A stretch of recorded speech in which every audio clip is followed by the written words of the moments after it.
I am having such a hard time starting this. I want to say hi and welcome to my YouTube channel, but I'm being very awkward about it, so we're just gonna get into it. I have my notes here with me just because I want to make sure I include everything. But before I begin, I am just gonna give a bit of background and a bit of a disclaimer just because I don't want to get canceled.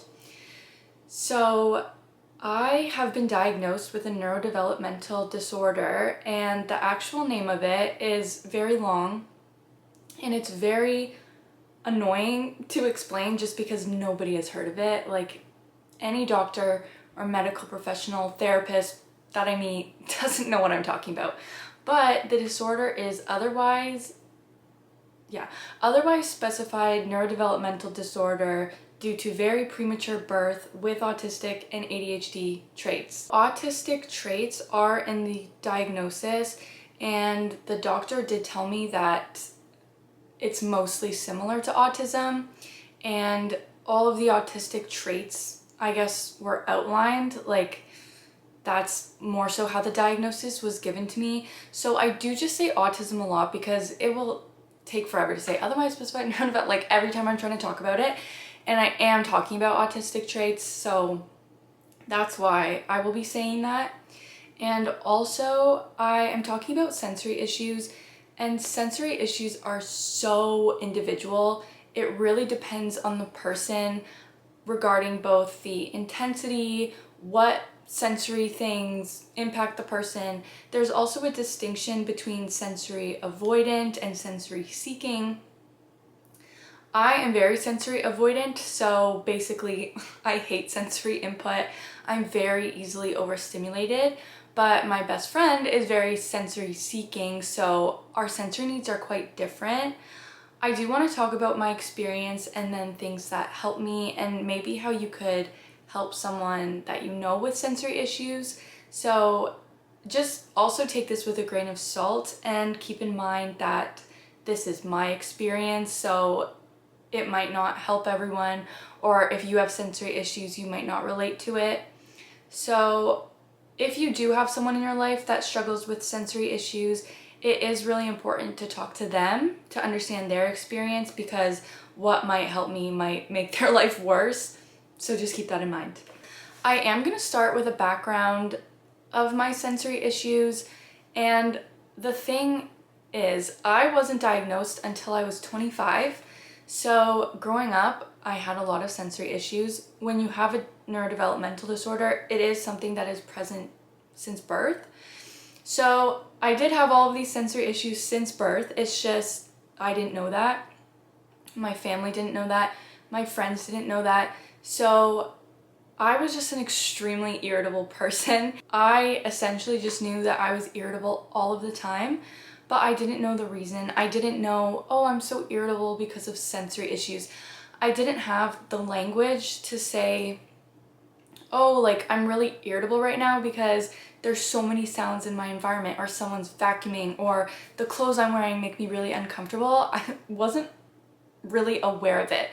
I knew certain things bothered me, I just didn't know it could be described by sensory things. Clothing is a big thing that I have always struggled with. So as a kid, I did get my parents to cut out all of the tags in my clothing, and shopping was a nightmare. I was always so irritable in fitting rooms. Like, I have the vivid memory of being a kid and trying things on and just being so mad and so irritable because I was like, I hate this and I don't want to come shopping. To this day, sound is the biggest sensory issue I have. It impacts me the most. I'm impacted every day by it. It's interesting because I had certain habits or behaviors that I think were definitely related to these unknown sensory issues, but an example of this is I never did work in class as a kid. I always had homework, but I'm pretty sure that's because the classroom was noisy and I couldn't concentrate. Even when I got home, I couldn't concentrate if the laundry machine was on, if the vacuuming was going. Even if there were just people talking outside of my room or talking loud in the kitchen, I can't concentrate in those situations. Heat is another right now, I don't know if you can hear this on camera, but my dad is doing something in his office and he's like, it's very loud and it's bothering me. And this is like a part of my daily life. I can't concentrate on what I'm telling you and I'm getting irritable. But I did not like the summer. I did not like going outside because I hated the heat. As I said, I didn't know these were sensory issues, so I just thought it was a part of my personality that I like hated everything. Sight is another one. I get very overstimulated with seeing things, and I have glasses and I just started wearing them 1 year ago and I've had them since the 7th grade because I hated seeing things. It was overwhelming when there was a lot in my environment, so I chose to see the world blurry, and I have bad vision. Like, this isn't even like I have a minor issue that I need glasses for sometimes. Like, I can't see anything and I just chose to walk around blind. So there was that. I think my sensory issues did cause a lot of social difficulties, especially in middle school, because first of all, I was very picky about my clothing. And this was when skinny jeans became really popular, which was horrible to me. I hated skinny jeans. I hated the texture of the jeans. I hated how tight they were on my skin. And I remember I went shopping and I bought very loose, comfortable jeans that probably would be in style now, but they weren't at the time. And I thought I made the most amazing discovery. I was like, I found the most comfortable jeans on the planet. So I got home and I invited my friends over. I'm still friends with one of the friends I invited over, so I want to know if you remember this, but I invited them over to try on my jeans because I was like, you guys need to see the most amazing jeans that I've purchased. And I tried on these jeans for my friends and they were like, you can't wear those to school. Not in a mean way. In a way, they were trying to help me because these were so out of style. They were like, if you wear this, you're gonna get made fun of. So I want to say until like the middle of high school, I did not care about fitting in the same way. So I just wore very comfortable clothing opposed to what was stylish. And I did get made fun of. Like, people did say, why are you wearing that?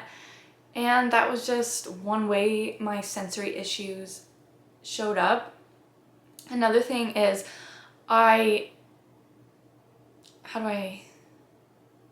people did not always like me because I complained so much. And this is a fact. I did complain all of the time. I didn't like to do the same activities as other people. As I said, I didn't like going outside because I hated the heat. So if we were doing something social outside, I did complain a lot or I didn't want to do it. And this was sensory related. And it does kind of make me sad looking back at my childhood because I think that my life would have been a lot easier if I had a way to communicate about this and I could have got accommodations. Like, I could have probably got accommodations in school for sound. I do think that if I had the ability to communicate, it probably would have helped my relationships, because even at home, I could have said, I'm so irritable and struggling because you're vacuuming, not because I am the devil. One thing that I do want to clarify about sensory issues is everyone has sensory preferences, and there are things that people really hate sensory-wise, even if they don't have sensory issues to the point that it's a disorder. Like, for example, nails on a chalkboard. Everyone, well, I don't know, maybe someone likes it out there, but most people hate nails on a chalkboard. And I'm sure no one loves the sound of a vacuum. I don't think anyone out there is like, when the vacuum is on, I am so happy. The difference, I think, is the intensity of the reaction, and also I think how widespread it is.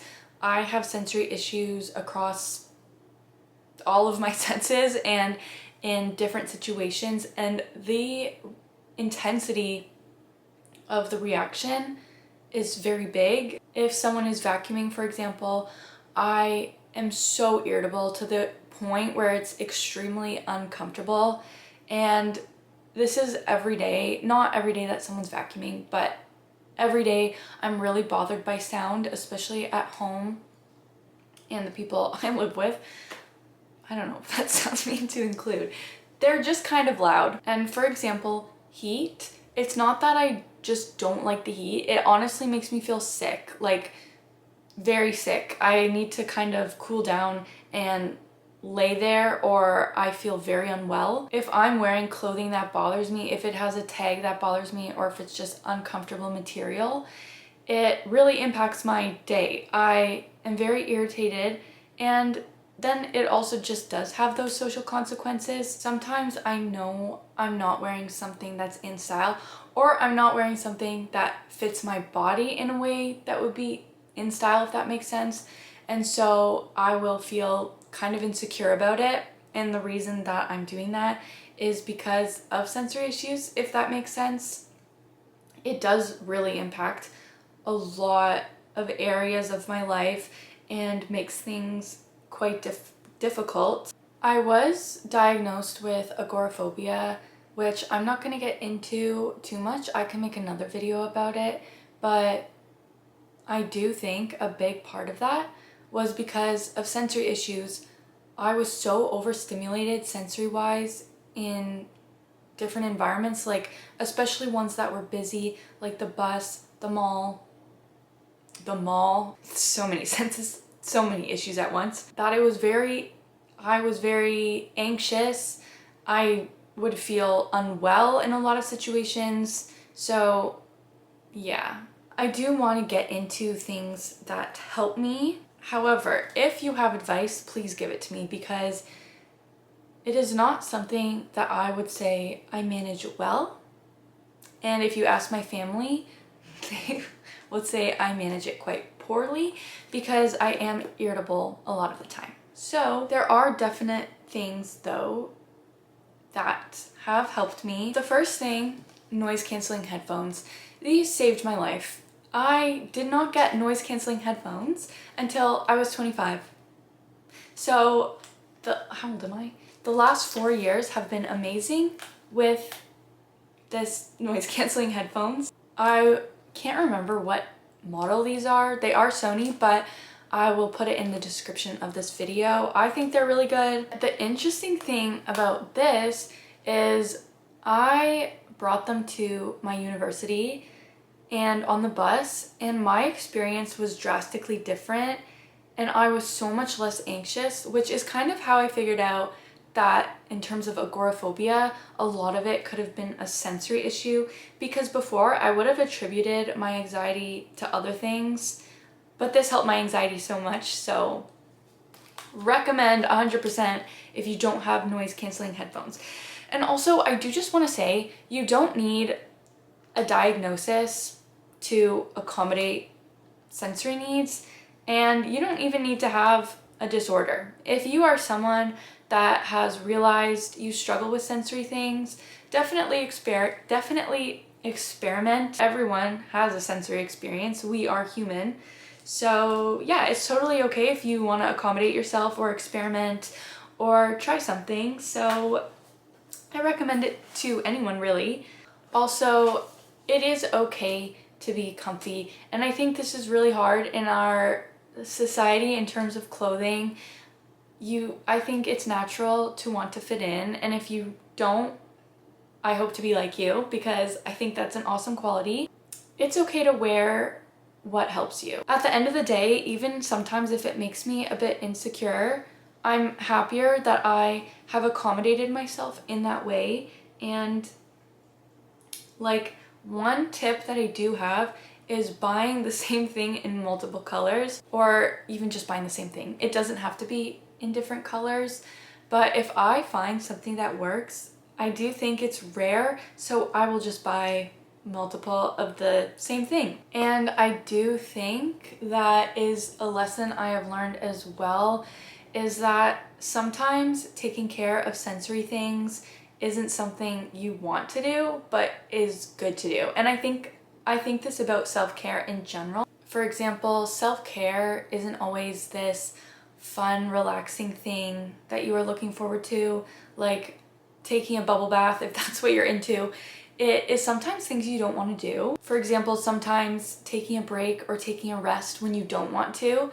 and you actually rather get things done or go out, sometimes that is what it looks like. I think sometimes that can also include sensory issues. For example, you might be really excited about wearing an outfit. Maybe you planned it out and then you go to try it on and you're really overstimulated that day and it's stressing you out.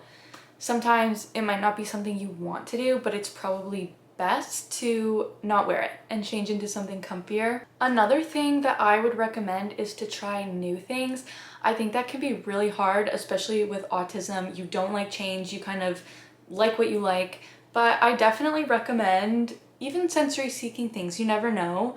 Maybe experiment with different products or try out new methods that might help you. For example, I'm so picky that there would be a time where I might not have tried these headphones because I would have thought they were so annoying on my head. Like, I would have hated the feel of the headphones on me, and so I wouldn't have tried it. So I do think it's good to try. Another thing that helps me is planning in advance. So if I know I'm kind of more irritable that day, I'll just wear my headphones. I actually sometimes don't do this though. I need the reminder, because what happens, for example, is if I'm really irritable and then I'm not wearing my headphones and then something happens in my house, like someone's putting the dishes away or the laundry machine started, it's just really gonna make everything worse. Where if I just had them on, it would have dulled those sounds, so I wouldn't have gotten so worked up about everything. Also, try to communicate when you can. Try to communicate with your family or friends, just maybe to let them know why you're a little more irritable so that they don't take it personally. Or, you know, maybe if you're able to say, hey, look, I'm having a horrible sensory day right now. Would you be able to change our plans to do something in the shade instead of going outside in the heat? Things like that. It's always good if you can. I did want to talk about also helping someone with sensory issues, because I feel like this part of the conversation isn't always talked about, but navigating this in relationships can be very hard. And I think the reason that this is because it's not always realistic or even the right thing to do to kind of expect other people to stop doing what they're doing because you're having a hard time. And what I mean by that is, okay, like say you moved in with a roommate and they love smoothies. So every day they're gonna put on the blender, and maybe the sound of the blender is like so irritating to you. It's not necessarily realistic or nice even to think that person should then never make a smoothie and never use their blender. And I think that's why it's really difficult to navigate within families or other relationships, just because I think it's hard to find a compromise and it's hard to find a way to implement accommodations that work for everyone. More examples that I can think of is to expect someone to never vacuum. Like, you don't want to live in a dirty environment. Sometimes it is necessary to vacuum, and it is necessary to put up with these sensory things. So I do think a big part of it is learning to accommodate yourself, putting on those headphones, learning skills that work for you. But then obviously I do think if you want to be kind and you want to truly help someone, there is a line. Like, don't listen to loud music all hours of the day. I think that's kind of a general respect thing. Like, if you live in an apartment building, you're not going to have your loudspeakers on 24/7 and like bother all your neighbors. So there is definitely a line, and I do think it's nice to find a compromise. So if someone is having a really hard day and they like communicate that and they say, hey, today is so hard for me. I'm finding this day harder than usual. I'm really struggling. Do you have to vacuum on that day? Like, could you possibly wait to vacuum another day? Maybe you can't. Maybe it's your only day off and you need to get vacuuming done.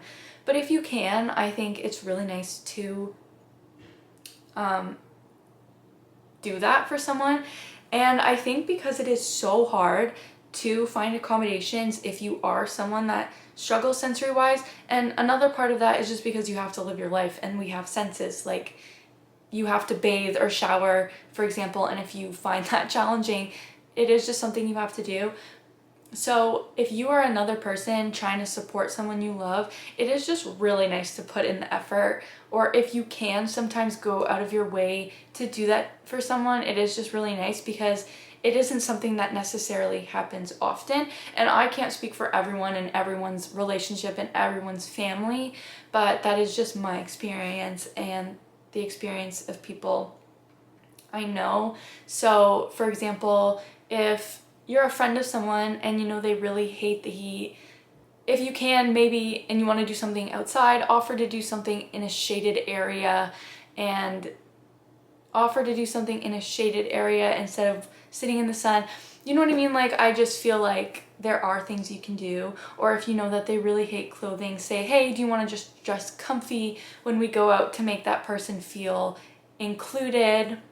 So I do think ultimately it is kind of about thinking of the other person and making compromises when you can and trying to go out of your way to help them.